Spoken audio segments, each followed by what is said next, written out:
Willem Els is a senior training coordinator at the Institute for Security Studies and joins us now just to speak on and weigh in on the going on in terms of violence in the Cape Flats.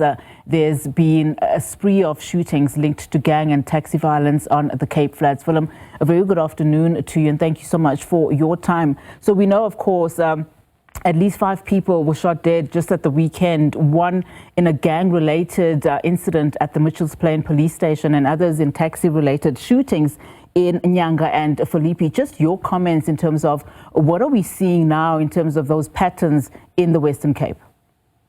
Good afternoon to you, Nati. Yeah, what we can see is, the Western Cape has always been a hotbed with your gang violence and also with your other violent crimes that are being perpetrated there. And that is mainly due to some of the socioeconomic challenges that are being faced, and also that has been long been neglected to address these challenges with a definite and a decisive strategy and also an implementation plan. I don't want to put you on the spot. So just in terms of this governance, public safety and justice survey that was, just released, where the Statistician General was providing, of course, those stats. Just some of the utterances and the statements that have been made there. I would imagine this is all linked, just to the patterns of violence that we are seeing across the country. How do you look at these trends in as far as violence in the country, where you have sexual offences increasing by 55.3% as an example? Mm-hmm. Well, Nati, you know what? I think it's time to stop beating around the bush. South Africa, our crime statistics are way too high.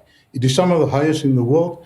And the problem that we have is it seems that we cannot manage to break that cycle of violence due to our strategies not working, due to lack of political will and all the other things that we would regularly mention that are influencing this. And I think the main challenge that we have here, the police is in trouble. The police is in deep trouble. They cannot fulfill their mandate because of various reasons also. But one of the things that really hamper the police is that the burden of crime prevention being given to the police alone. Whenever crime is high, the police is called in and they must then explain. But the police do not have control over all the socioeconomic and other factors that actually contribute towards the crime being perpetrated. So what we would advise is that, instead of giving that impossible mandate to the police, the government must get together and build on certain strategies that have already been developed and that are being implemented, where a multi-stakeholder approach of all your different departments come together and they draw up a comprehensive strategy on how to prevent crime and how to combat crime. And that also includes your private sector and other role players that can help, because alone the police is not going to do it. And when you also look at the number of, police-related commissions that have been set up and the recommendations in some of those commissions that have not really been implemented and adhered to, even just the task team forces that have been, developed in, the Western Cape itself, they seemingly not working. But then you look at, as you're saying, that police cannot look at socio-economic problems alone. You look at platforms like the National Dialogue. Perhaps could that be the answer to just some of the solutions that you speak of in terms of galvanizing beyond the police, society itself, to come up with these strategies that you speak of? Exactly, and that is a step in the right direction. The police is open to listen. I think they're in a place at the moment where they really are scratching their head. They are looking for ways out, because what they have been implementing so far is not working, simply not working. And we see that you mentioned the different task teams that are going in. Those are short-term solutions. It's not long-term solutions. They go in, they sanitize the area, they clear the area, they confiscate a lot of weapons and arrest a lot of people, and then they move out.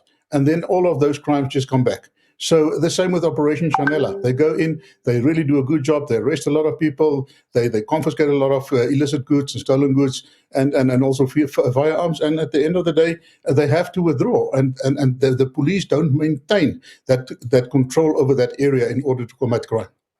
How much of this, Willem, is complicated by the fact that community members talk about links and relationships between these gangs, these taxi bosses that are associated with violence, with police officials themselves at the highest, echelons of power, especially when you consider what General Mkhonazi was talking about when he exposed some of these allegations, talking about senior political, individuals as well as police officers themselves.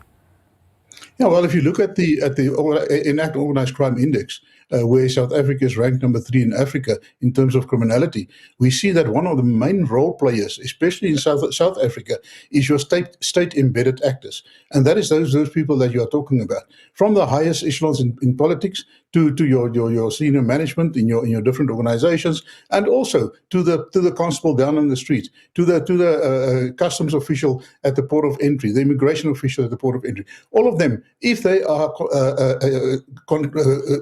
if they are corrupted, then at the end of the day, they contribute to the challenge that we have here. So we will have to look at how are we going to address that. And one of the ways of addressing that is effective consequence management. If there's not effective consequence and people do not pay for what they did wrong, then impunity will reign.